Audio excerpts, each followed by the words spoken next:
Hey everybody, it's the interview queen Alicia Atout here, and I'm stoked to be catching up with Luchasaurus. How are you? Doing well. How are you? I'm fantastic, can't complain.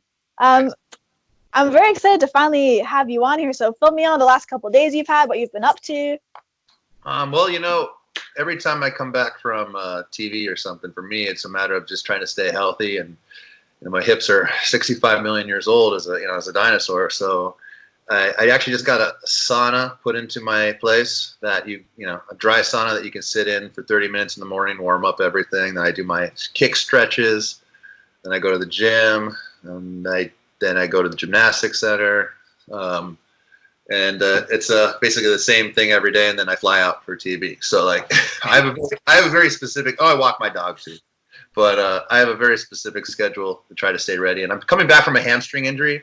Yes. That I had the second week. AEW started October 9th, I think it was, and I came back early from it, but it wasn't I wasn't risking it. I got cleared by the doctors, but it's definitely been a challenge more than I thought to get back to where I was before. And I've been favoring it a little bit. This is the first week of training though that I finally had where I didn't feel like I was favoring it. So I think I'm by the new year, I feel like I'll be back to my old self. That's perfect. I know it was originally supposed to be that first week of January. Ish for everything to fully heal, and that was kind of the expected date. And then next thing you know, we saw you back on TV with Jurassic Express, and we're like, he's back. They actually finally they stopped having me go to human doctors, and they flew in a paleontologist and got cleared to go do it. Right? Yeah, and it's been fun. It hasn't aggravated anything I've done in matches. I just have been a little, I think, mentally cautious about it without realizing it, because I'm afraid of it, I guess, going again. And because when I did injure it, it was kind of out of nowhere. So I've been kind of afraid to step on the gas with everything and just go full throttle. So I think now this upcoming week, Jungle Boy's got a big thing with Jericho, and I'm going to be in his corner for it. And then I think after that, we're going to finally get to start doing some tag stuff together, which I'm looking forward to, because we have not been able to do that yet. And we have so many ideas, and we want to show everyone what we can do. Well, it's clear that you guys have an amazing chemistry between Jungle Boy, yourself, and Marko Stunt. And I was curious, was that from the get-go? I know you've known Jungle Boy for 10 years. You actually trained together all those years ago. So was it just instant? You were like, this is a great pairing. Yeah, when we did the first time we paired together at bar wrestling in Los Angeles, we realized right away that it was something, because we hadn't really thought about it beforehand. And then all of a sudden it just clicked.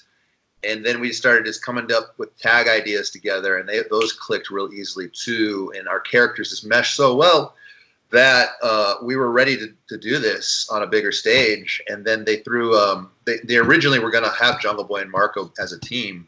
That was always kind of the thought going into the creation of AEW. They didn't know they could sign me because I was working with ROH at the time, but I never signed with them. So when we finally put the whole thing together, they thought, let's put them all together. And with Marko too, we have a really good chemistry because he kind of lets us use our different abilities to throw him around, which is a different kind of unique thing.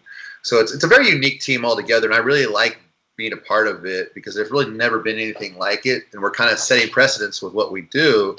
And we still have a ton of ideas that we haven't even gotten to show. So there's a lot of time. There's a lot of time to do a lot of things. No, that's super exciting. And the fact you're doing it with two buddies of yours and people that you actually know you have that chemistry with already, it's innate. You almost don't have to worry going into there, which I know with some people, that is something in the back of their mind. So it's you can just test stuff out, have fun with it at the same time.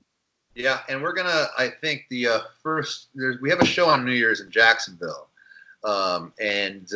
After that, I think we're going to fly to Atlanta, where Cody has, in QT, they have a school.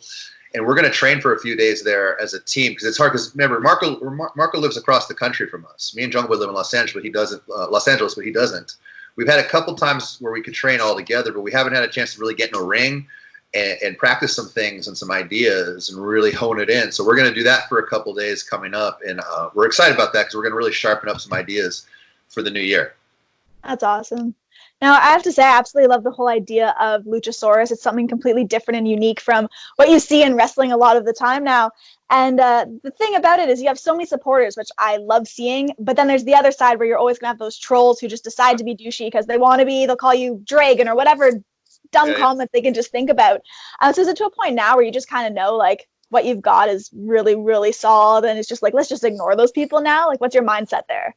Well, people, anytime you are told negative things by anybody, like, it's gonna affect you a little. Like, it always, I think, no, everyone can say, well, I don't listen to any of the trolls, but if you see someone saying a hurtful comment, it hurts, And I had to deal with this prior to the character when I was on the reality show Big Brother, and after that show, I had a lot of trolls hating a lot of things that I did, and they were just vicious, and they said the meanest possible things. So I've already been conditioned to deal with that. So it doesn't affect me as much as I think it might be affecting some other guys who haven't been in the spotlight in that sense. I always try to tell myself with trolls too, it's a minority that is screaming very loud, and the majority doesn't log on and say anything, so it's like, no, I've really never had a troll come up to me in public and say anything. Never. They never do. Of course not, because they don't really exist. They take your picture because they're really just fans trying to get a rise out of you. And that's so for me, it doesn't affect me that bad. Sometimes, I'm my harshest critic. So when it comes to like technique in the ring, if I do something I don't like, believe me, I'm the first person looking at it the next day, trying to change that or work on it. And when people are just saying mean things to say them, I've kind of worked well on ignoring that, and I've tried to help Marko and Jungle Boy deal with that too. And Jungle Boy's really good with that. I think he's kind of grown up in a more of a spotlight situation with his family. But Marko, it's all new to him. So I've tried to talk to him and tell him about my experiences dealing with that kind of thing. And what's cool with AEW now is we've started like a Discord chat community. I don't know if you're familiar with Discord or not, but it's like a downloadable kind of app thing where it's basically a community that can chat. And you can it links to Twitter, Instagram, YouTube, whatever we're posting in AEW.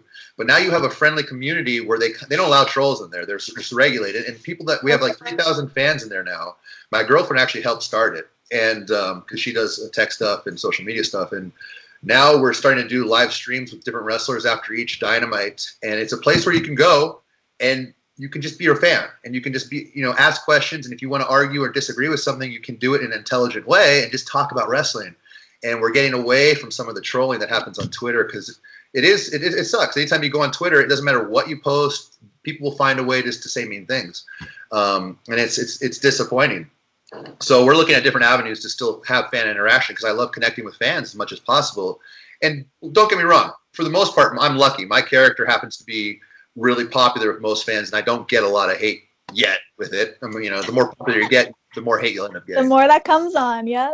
But so far, I've had a very positive experience with the character, and fans just kind of like it. It is different. Like I'm a dinosaur who like is existing in modern society, and it's I can have a lot of fun with it. I decided also just to be normal with how I talk with it, not Or the typical, Exactly. Like I'm an intelligent dinosaur. I have a master's degree, so it's like, right. What do you do? I just decided to be myself and put the mask on, and like people seem to like that, and I'm just going to try to stay authentic to myself with it and not change. Right, if it isn't broke, right? 100%. Now, of course, one of the first things I remember noticing about you when we were, of course, I saw you at different shows and everything, but really we're doing photo shoots with AEW at Double or Nothing. I remember you and Jungle Boy were doing stuff, and I was thinking to myself, like, I always look at people and think, this is so cool. It's what makes them different. And of course, aside from the green face that you have there, I remember just seeing all of the tattoos and thinking, these are so cool. So I was curious, what is the first tattoo you actually ever got? Ooh, the first tattoo I got is actually on my ankle. It says Passions, because it was my favorite soap opera when I was a kid. Actually. It's kind of representative for me of like, I've always had different passions, right? I have a master's degree in history. I love wrestling. I wanted to play basketball actually in college, and the team that I went to, they wouldn't allow long hair, but I wasn't going to cut my hair because I needed to be like Bret Hart, my favorite wrestler, so it was like, I said, screw it. And then just got into wrestling towards the end of college. But I've always my whole thing in life is I've just kind of done what makes me feel passion. So if I wasn't passionate about certain things in school, so I said, I'm going to do history. I'm going to do medieval history because I really like it. Not really having an end game with it. Same reason I got into wrestling. I didn't know if I would make it or not, but I was passionate about it. So I've just kind of gone there with things and just let it fall where it may. And I've been fortunate to have some success doing that. And now I'm kind of doing what I love. So it's kind of, I've tried to stay true to being passionate, following your passions. Oh, that's absolutely amazing. I love when that stuff always works out. And just speaking to passion, something that your fans seem to be very passionate about lately is sending you their requests and their wishes for Christmas, all the gifts that they want. They're very reptile-esque. So I was curious for you, what is it that Luchasaurus actually would love to have for Christmas? Actually, I would like a new Bob trainer, which Bob is the dummy that goes onto like a pole and you can kick it. It's like a Oh, big, okay. it's like a heavy bag. It's a generic looking face with body with a torso, and they call it Bob because I guess that's a generic name. Bob. Yeah, and I've used the Bob I've had as a dummy to lie in the ring and do flips onto. So it's kind of gotten squashed in all my gymnastics practices. So I'd love a new Bob for Christmas, essentially, or anything related to kicks, taekwondo, pads, training things. That's the thing I'm probably most passionate about that I bring into wrestling is martial arts training and gymnastics training. I just want to say thank you so much for joining me today. I know you have a very busy schedule, especially with all of the tapings going on. So thank you for catching up with me. Hey, no problem. That was easy. Easy peasy. I genuinely appreciate it. So, Luchasaurus, thank you. Thank you.